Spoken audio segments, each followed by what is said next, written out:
Bonjour et bienvenue dans ce nouveau tuto InDesign où je vais vous apprendre à réaliser un calendrier pour des agendas. Donc pour commencer, je vous invite à aller sur Internet et d'aller sur le site calendrier 2012 gratuit. Donc ici, calendriergratuit.fr. Donc on obtient cette page-là avec un calendrier assez complet, avec évidemment toutes les dates, les semaines, les vacances, sur toutes les zones. Ici une série de liens où on va télécharger le format PDF de ce calendrier.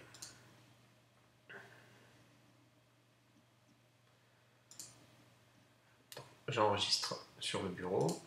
OK. Je peux maintenant fermer pardon,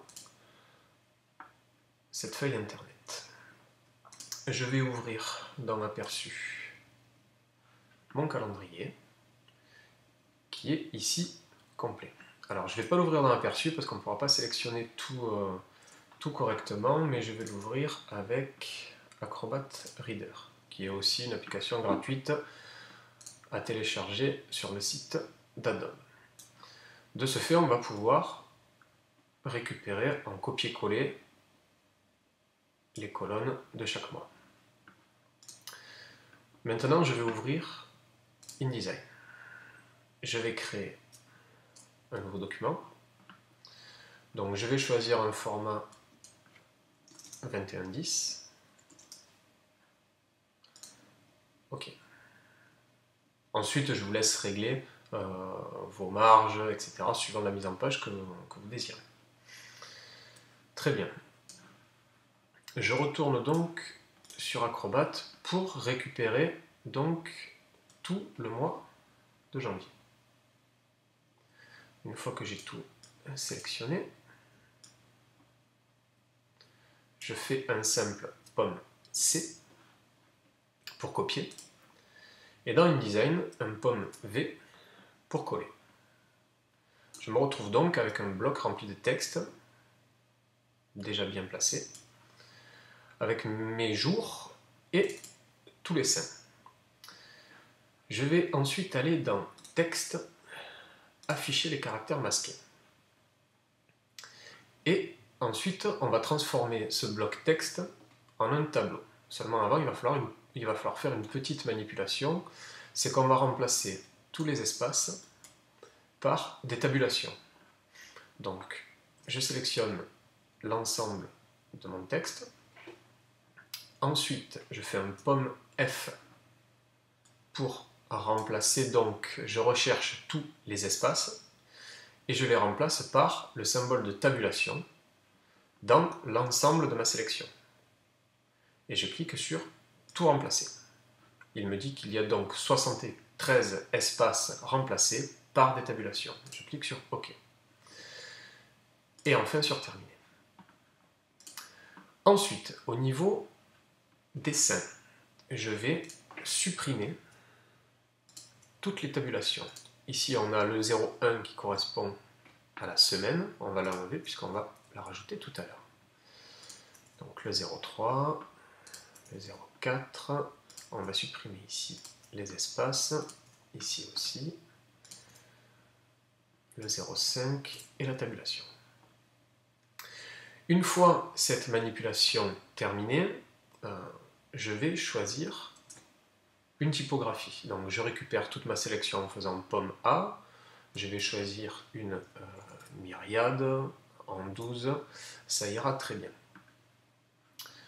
Voilà qui est bon. Ensuite, je resélectionne tout mon texte et je vais aller dans Tableau, convertir le texte en tableau. Et là, on me demande le séparateur de colonnes. Qu'est-ce que je veux pour séparer les colonnes? Je veux des tabulations, donc, ce qui est très bien. Et le séparateur de lignes, je veux des paragraphes, donc ici. Donc ici, je vais avoir une colonne. Ici, je vais avoir une deuxième colonne. Et ici, où j'ai mon symbole paragraphe, j'aurai une ligne horizontale. Je clique sur OK. Voilà qui est réglé. Ensuite, je veux que mes colonnes où il y a les numéros, les dates, et ici les jours, soient de la même taille. Donc je vais les sélectionner toutes les deux. Moi je vois ici, par rapport au petit carré, que tout ne rentre pas. Donc je vais faire un pomme A. Alors sélectionner des colonnes et pomme A. Et je vais baisser simplement la typo, hein, puisque c'est une vidéo d'exemple. Voilà, de façon à ce que tout rentre dans ma page. Donc on veut que ces deux colonnes soient de la même dimension. Donc dès le départ, on va ici les régler et on va mettre une valeur 8 par exemple, voilà, qui est pas trop mal. Et je vais maintenant centrer au niveau de la hauteur, donc dans chaque cellule, voilà qui est fait, et centrer sur l'horizontale. Voilà. Ensuite, au niveau de la colonne des seins, on va essayer de l'agrandir un petit peu. Là on est à 24, on va se mettre à 50. Voilà, ce qui me paraît bien. Maintenant, rappelez-vous, on a supprimé les espaces sur les mots composés. Donc là, c'est un petit peu du bricolage, je vous l'accorde, mais on va les prendre un par un. Il n'y en a pas énormément. Ici, ici, et ici. Voilà qui est bon. Ensuite, on va surligner tous les dimanches. Donc pour ce faire, on va rentrer dans le tableau, hein, comme ça, peu importe, et on va aller ouvrir la fenêtre tableau, hein, pour vous montrer où elle est. Elle est dans tableau, du coup je ne sais plus où elle est, option de tableau, et on va choisir le menu fond en alternance. Je clique sur OK. Donc on a une fenêtre qui s'ouvre. Dans motif en alternance, on va choisir une ligne sur deux. Donc vous voyez que, et n'oubliez pas de cocher aperçu de façon à voir ce qui se passe à chaque fois que vous faites une manipulation dans cette fenêtre. Et je vois que donc j'ai une ligne sur deux qui est surlignée. Donc ce qu'on veut nous, c'est qu'il n'y ait que les dimanches. Donc on va choisir ici, dans l'option suivante, 6. On va choisir une couleur rouge. Voilà. Et je vois que tous mes dimanches ont été sélectionnés. Je clique sur OK. Et voilà votre tableau de calendrier qui est terminé.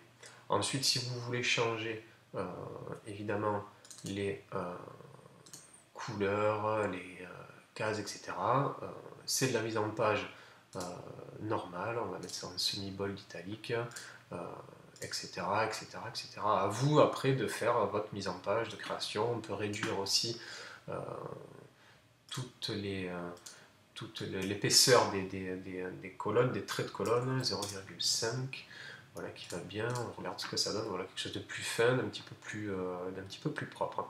Donc voilà comment réaliser rapidement une colonne de calendrier pour un agenda. Je voudrais vous donner aussi un autre exemple. On va prendre ici le mois de février. On va recommencer. Pour commencer un mois qui ne commence pas par un dimanche, pour vous montrer une autre façon de faire. Donc la manipulation évidemment est la même. Je viens de faire un copier donc, du mois de février avec un pomme C. Je fais mon pomme V dans le fichier InDesign. Donc là je ne recrée pas une page, hein, on va le faire sur celle-là. J'agrandis mon bloc. Pomme A, on va se mettre en myriade. Voilà, on va se mettre en 10 parce que sinon ça ne va pas rentrer, ça va faire comme tout à l'heure. Ensuite, je fais un pomme F pour remplacer, donc là, la programmation a été retenue, donc je remplace mes espaces par des tabulations, donc tout remplacer. Il me dit qu'il y a 64 espaces qui seront remplacés par des tabulations. Je clique sur OK. Terminé. Dans les seins, donc, je supprime les numéros de semaine. Voilà. Numéro aussi, le numéro et le numéro. Ensuite, je fais un pomme A pour sélectionner tout mon texte, tout mon contenu. Tableau, convertir le texte en tableau, séparateur de colonnes, tabulation, séparateur de lignes, paragraphe. Je clique sur OK. Je récupère tous les mois, je centre le texte, le contenu des cellules au milieu de la cellule verticalement.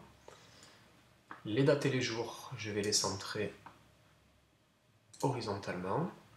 Ces deux colonnes, je veux qu'elles fassent 8 mm de large. Celle-ci, je veux qu'elle fasse 50. Très bien. Et l'épaisseur des traits, je les veux à 0,5 points. Le mois de février est terminé. Maintenant, je veux sélectionner tous mes dimanches. Donc je vais dans Tableau, Option de tableau, pardon, Fond en alternance, et je me retrouve avec cette même fenêtre que tout à l'heure. Sauf que cette fois, le mois ne commence pas par un dimanche, mais commence par un mercredi. Donc je vais faire comme tout à l'heure, choisir une ligne sur deux. Je vais ici remettre 6. Et vous voyez que ça commence sur la première colonne. Et c'est pas ce que je veux que ça commence au dimanche. Donc on va dire à InDesign, par rapport à cette fenêtre, avec cette fenêtre, d'ignorer la 1, 2, 3, 4, les 4 premières lignes. Donc ici, j'ignore les 4 premières lignes. OK. Et je vois que tous les dimanches ont été sélectionnés. Et après, à vous de choisir la couleur à définir pour vos dimanches. Ensuite, nous allons faire les vacances. Donc on voit qu'au mois de février, il y a 3 périodes de vacances. La zone A, la zone B, la zone C. Donc là, c'est tout simple. On va créer un petit rectangle comme ceci.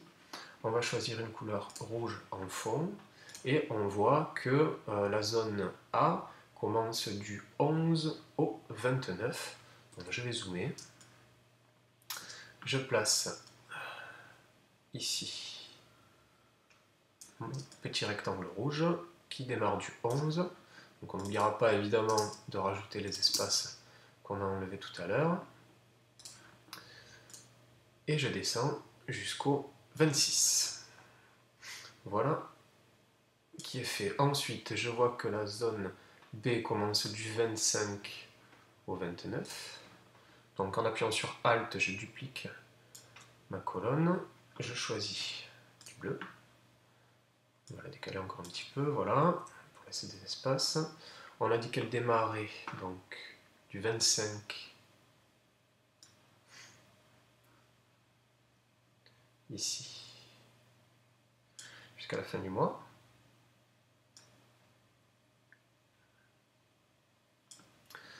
Et pour la zone C, du 18 au 29. Voilà, donc je choisis du jaune. Donc je remonte jusqu'au 18. Voilà. Je dézoome pour voir ce que ça donne. Donc ça commence à prendre forme.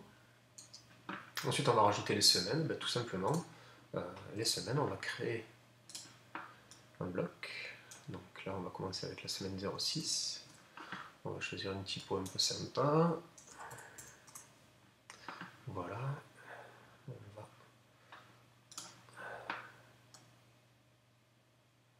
ajuster le bloc. Voilà, comme ceci. On va la mettre en tramé, donc 50%, ça ira très bien. Et la semaine 06, elle commence ici. Voilà. Ensuite, on aura la 07. Pardon. 07. Et la 08. Et la 09. Voilà. Voilà, le calendrier est presque terminé. Une chose essentielle, évidemment, c'est le mois de février. On va choisir aussi la typo en majuscule. Hop. On va ajuster le bloc, le faire tourner, le mettre en place à peu près là. Hein. C'est pas, je ne vous fais pas un cours de mise en page, je vous dis simplement la petite astuce, voilà, pour faire rapidement des calendriers. Et voilà, qui est terminé. Vous avez une page 21-10 d'un agenda de municipalité, ou, bref, peu importe. Et évidemment, cette technique-là peut s'apporter à n'importe quelle forme de tableau, à vous d'imaginer et d'inventer des mises en page originales pour vos calendriers. J'espère que ce petit tuto vous aura plu, vous aura dépanné. À la prochaine pour un nouveau tuto.